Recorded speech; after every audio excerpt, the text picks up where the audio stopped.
Well, yes, the pride of India, the UPI payment system is in focus, and the UPI has been making global headlines all across the world. And do remember, India is the world's largest democracy, and a huge runway is there when it comes to digital payments. And that is why the VCs, fund houses, all are interested in India's growth story. Now, coming back to UPI, an important meeting was held today between 11 a.m. and there was an important linkage announcement. Now, what is this linkage announcement? Now, this linkage announcement is between UPI of India and PayNow of Singapore, where cross-border transactions will happen via digital payments.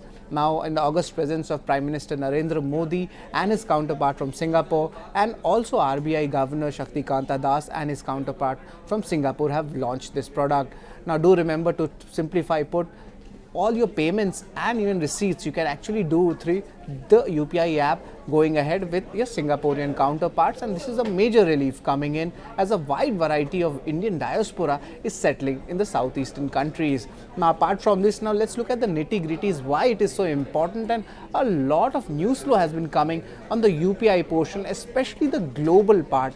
And of course, the first thing being is RuPay has actually made the first credit card on the UPI ecosystem as well. Earlier, it is only for debit card payments, and now it is coming to credit card payments. Even the management spoke of MobiKwik, and they have stated that this will actually increase the credit offtake in the economy as well.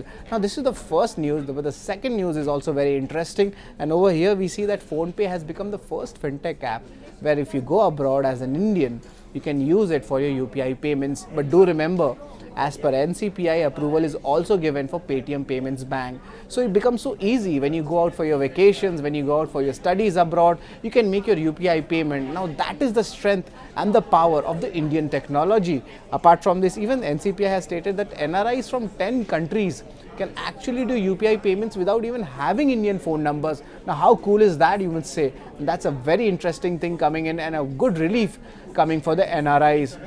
Apart from that, in the listed space also there is a lot of buzz, especially in EBIX, where its arm is there, EBIX Cash. They have actually become the first company to launch UPI services for foreign nationals when they come to India. Now, do remember, we are actually following the policy of Atityu Devo Bhava, and that is also a great move. And lastly, Paytm, that's the largest listed play when we can have for the UPIs, and they have spoken about the UPI payment service revenue for the third quarter. That has also gone up by almost 34% on a year-on-year basis.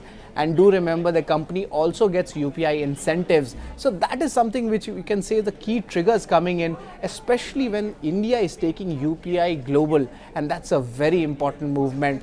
Now, let's look at the UPI ecosystem, what the values come into. Of course, we see over the last 5 to 6 months, the value has increased from 10.7 lakh crore rupees on a monthly basis to as high as 13 lakh crore rupees in the month of January. And it is not stopping in the month of February as well, coming in at almost 7.5 lakh crore rupees. Now, a lot of growth coming in from the UPI transactions, point of sales, and a strong commentary coming from the UPI companies.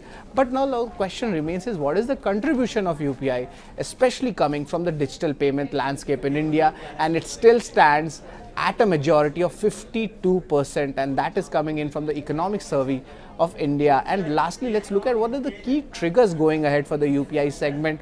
And of course, India is focusing, especially from the G20 partners, so that they can actually integrate a stronger digital payment system. But do remember, there are regulatory hurdles with fintechs which need to be solved for the UPI. If you like this video, then like, share and subscribe to ET Now.